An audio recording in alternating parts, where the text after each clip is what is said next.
West Africa viewers, and welcome to this Coffee with the Editor. I'm here at Traxtion with CEO James Holley. You would have seen in the news recently a 3.4 billion rand investment being made in rolling stock. This, I assume, is the best news we've had in a long time for a private rail investment, the largest private rail investment in South Africa. For those of you who do follow the channel, in 2020, October 2020, James and I had a discussion about a $1.5 billion investment. It was back in the start of rail reform and the early discussions, and it's absolutely fabulous to see talk turn into action. Transnet making the recent announcement with the 11 TOCs, 41 routes, really kind of gave you the confidence to move forward or push forward with this investment. What are your thoughts? You know, for us, we're taking a broader view on this and a wider view. I think what we look at is the design of policy. And we are a big believer in the fundamentals of the National Rail Policy that was approved by Cabinet in March 2022. We are encouraged by the progress that has been made by the interim rail economic regulator. We believe that the introduction of the statutory regulator through the Regulation of Transport Bill is probably the most important element for the successful rollout of reform. We have to recognize that for such a fundamental shift, like what government's planning here, you know, when you've had this huge rail monopoly operating in the country for more than 100 years, to successfully roll out this fundamental change, we have to recognize that it's a journey and it's a process that's going to take some time. We didn't apply for slots under versions 1, 2 or 3 of the network statement because we still believe that there are some improvements that are necessary. We're very confident though that with version 4 coming out, we believe soon, that a lot of those improvements that we would like to see, the service level commitments, the penalties being revised, there's very onerous penalties and only one-sided penalties at the moment. Balanced legal protections between the TOC and the TRIM, and then the recognition of lender rights will be incorporated into the next version. And we think it's quite important to see those coming through to secure the long-term sustainable investment and fundamentally the bankability of these big investments into the future. So yes, contributing factor, but we're taking a broader view to say, do we believe in the direction of rail policy that the government's embarked on? And yes, we do. So let's talk about the funding. Break down the funding for me. You've got Harith, and then who else? Who are the partners to this deal? So Harith are the primary equity funders. We've been very conservative in this in our funding on this. If you look around the world, rolling stock is normally very heavily debt levered. You're looking at 80-20 and even more debt to equity ratios. On this project though, we've been quite conservative. We've gone with more than 50% equity into the project. And that's just because this is the first entry into this and we didn't want to overstress our balance sheet at this stage. The future investments that we've got planned, we've got another project of about 2.4 billion rand that we've got developed and investment ready. That project does need those improvements in version 4 of the network statement to come through. We will certainly be raising some more equity, but refinancing some of the equity we've got into this project to start to get to the sort of more rail-aligned debt-to-equity ratios with more debt coming in. Our primary debt funder on the project is ABSA with support from Standard Bank. We have had a long history with both banks, a number of facilities that have been very successful in the past. 3.4 billion rand. This is locomotives and wagons. Before we get to the locomotives, break down the wagon portion for me. 920 wagons circa that we will be requiring for these locomotives. We are in the process of engagement with customers on the deployment of the locomotives. The ultimate deployment of the locomotives will of course dictate the specifications of the wagons.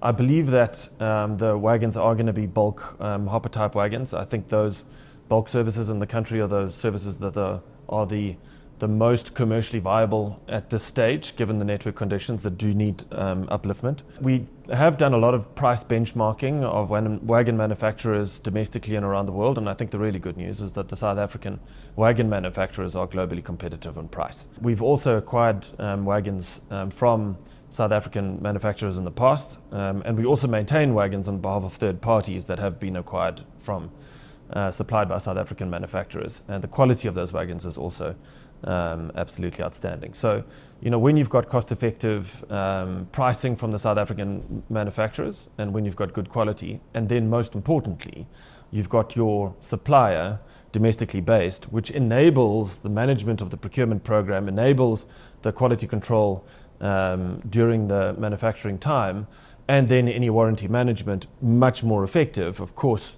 going with the local manufacturers makes perfect sense. So I do think that there's a very strong justification for going with South African manufacturers on the wagons. Well, I'm certainly pleased to hear that, as local content and local manufacturing is obviously a big drive and a big part of your agenda. But before we get to that, C30, C29, no stranger to your fleet. You already have, I think, 11 or 12 of them. Break down how you even came about this deal. I mean, 42 Cape gauge compatible locomotives. I mean, that's a hell of a find. Yeah, it's very rare. I've been in the industry now for about 20 years, and I haven't found an opportunity like this before to acquire a fleet of this size. You do get opportunities from time to time to acquire locomotives in small batches, 4s, 6s, but to find a fleet of this size is very rare. But more than that, to find a fleet of this size with high capacity is rare. To find a fleet like this and that is in good condition, the Kiwi Rail maintenance standards are outstanding. The current performance of this fleet, which is active every single day at the moment in New Zealand, is also extremely strong. So, that also in itself is rare. We obviously operate in the Cape gauge, and the countries around the world that operate in the Cape gauge is limited in number, and that's why the availability to acquire a large and high capacity, high quality second-hand fleet like this is very rare. This investment has been precipitated really by two things. The one is confidence in the reform direction and the policies that are being rolled out in the country, and the other is we realized that this was a very rare opportunity that we had to take up. Kiwi Rail has already upgraded 4 of the locomotives. It's 46 in total, and 42 still require the upgrade. So, we've had a look at the upgrade that they've done. We obviously work very, very closely with Wabtec on a number of projects, both domestically and internationally. So we engage them on what sort of upgrades we can look at for these locomotives. And ultimately, we're going to be doing the upgrade to the brand new 7FDL EFI engine with 3,300 horsepower. And we're going to be installing new latest generation Bright Star control onto the locomotives. And that will secure a long remaining useful life of the locomotives. Kiwi Rail has already done an upgrade on the locomotives, so you've already got latest DC traction motors, for example, on the locomotives, latest generation braking systems. So, we ultimately end up with a locomotive that has either got latest generation components or components that are extremely reliable in use. And that means that what we can bring to South Africa is within the next 12 months. We'll have the first locomotives upgraded and out of Rosslyn, delivered into the domestic market, and it's going to be a very cost-effective locomotive with high capacity and extremely high reliability. We've really prided ourselves over the 38 years of our existence in our ability to provide really high quality services into the country. We would never go and acquire a fleet of locomotives that we wouldn't back their ability to operate reliably. Certainly, these locomotives are, without any shadow of doubt in my mind, going to deliver exceptional services for a very long time for South Africa. So on that note, you just mentioned that Rosslyn will be doing the upgrade. So delivery dates expected for the locomotives, I think, if I read correctly, were 2026, 2027, full completion by 2028. Going to be done or managed via your Rosslyn Rail Services hub. How are you going to manage that in addition to your own fleet, third party, and the capacity of Rosslyn in general? So we've got capacity in Rosslyn to work on 15 locomotives concurrently, which is a lot of capacity. And we're going to be bringing 6 locomotives in on this project concurrently. The project timeline is between 4 and 6 months per locomotive. And then we're going to be cycling them through the workshop, which leaves us with 9 locomotives of capacity in Rosslyn, which is adequate for what we have at the moment. We are, though, in discussions on certain other programs that will take up potentially additional capacity in Rosslyn. So we're busy with Zutari at the moment on the site development plan to add potentially potential additional capacity to Rosslyn. So we are looking at extra capacity. I do believe, and I'm kind of hopeful, we're not going to need it at this stage, because 15 locomotives of capacity is a lot of capacity. If you think about each locomotive has, by the time you have the components there, circa a 4-month turnaround time. That means you turn each slot 3 times, 45 locomotives capacity in a year. So we do have a lot of capacity in that facility already. 60% local content is the figure that has been stated. 79% local suppliers. What is the impact here for you as Traxtion for South Africa's supplier base? 79% of the orders are going to be placed with South African companies. Okay, if you look through that, okay, there's about 60% of local content in the project, and that's something that we're really proud of. We believe that building domestic capacity in the South African rail market is good business. We've won Logistics Achiever Awards for our localization programs in the past, and we work extremely closely with our supplier base and our services base. We don't believe in doing everything ourselves. We do believe in outsourcing a lot of the maintenance that we do on critical components into the domestic market.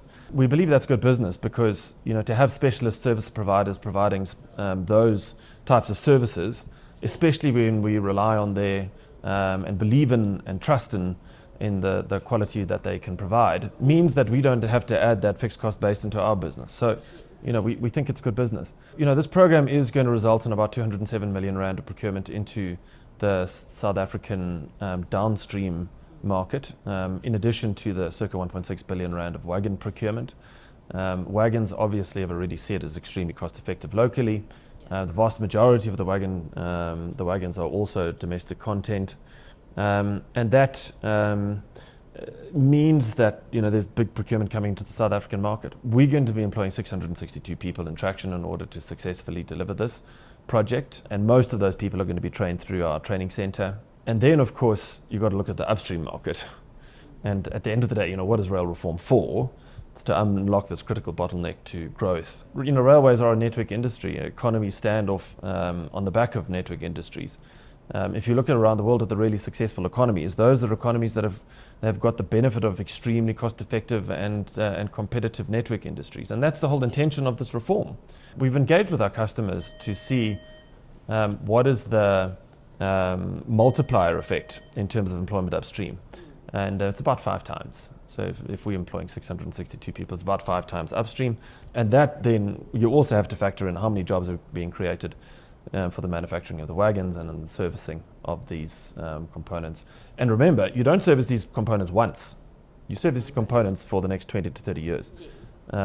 So the growth in the rail market like this into the long term provides massive benefits into the downstream market. How this impacts your operations here and of course regionally, because you're active now in 10 African countries. If we look back on Traxtion many years ago to where it is now, the growth has, and I'm going to use it, has been exponential. What is this going to do for the broader market that you serve? We are a 38-year-old South African company that plies our trade outside of South Africa. In 38 years, we've never operated 1 kilometre on the South African mainlines. South Africa is the biggest rail freight market on the continent by some distance. At the moment, with the Transnet annualized run rate somewhere between 160 and 165 million tonnes, and with the freight demand in the country being at least 250 million tonnes, you've got somewhere between an 85 and a 90 million tonne freight shortfall. To put that into perspective, the whole freight market into the DRC and Zambian Copperbelt is somewhere between 8 and 10 million tonnes. That's the biggest freight market outside of South Africa. And that's before we unlock the growth that comes as a consequence of having additional rail capacity in the country. So we do think that this is the start of a very long journey in South Africa of mainline rail operations here. I've already said we've got another investment-ready project for 2.4 billion rand, and that's for new locomotives that we are hoping to roll out in the first half of next year with the release of version 4 of the network statement. But even that, Phillippa, is just the beginning. These 46 locomotives are going to move about 5% of that shortfall. Gives you a sense about how much more investment we have to see into our sector to serve what the economy needs, to unlock these jobs in the upstream economy, which is the most important thing. I think, if we get this right as a country, this will be one of those moments that we look back as to when the economy changed its trajectory, and we're going to say, wow, that was one of the moments, that was one of the turning points. Definitely a turning point. If we can get all very serious about rail and how it unlocks our economy. Africa, your regional connectivity, expansions there? We're a company that for decades has plied our trade in Africa, and it's been the backbone of our business. We're certainly not going to turn our back on that. Those customers that have been loyal to us for an extended period of time, we've got absolutely no intentions of walking away from that market. So we will continue to service those markets. Our ambition is to be the first big private pan-African rail operator. If you look back into the great North American railroads, those companies, if you go back 80 years ago, your Burlington Northerns, your Union Pacifics, those were companies that were starting the same journey that we're starting now. The United States was built off the back of railroads. Now you've got a situation where you've got uniformity of policy across the continent. The idea of a train departing from Cape Town and that same train operating all the way into Dar es Salaam, or a train operating from Dar es Salaam across the continent to Lobito, 8 years, Phillippa, when we were talking, was unthinkable. Today, it's a reality. And what that means for effective regional trade is incredible. Do you think that Germany would be the economic powerhouse, engineering powerhouse that it is today, if it wasn't able to cost-effectively rail its equipment and its products into the rest of Europe? Of course not. And that's the future for me of how we're going to turn South Africa into an industrial power on the continent as the continent starts its growth story, because we've got a long way to go in terms of growth in the continent. So it's a defining moment for the railroads on the continent and certainly for South Africa. I have to agree with you, and I'm super excited because yes, like we were talking 2020, even probably more than that, about connectivity within the region, about rail reform, about open access, about successful open access agreements that Traxtion has with Tazara and a few others.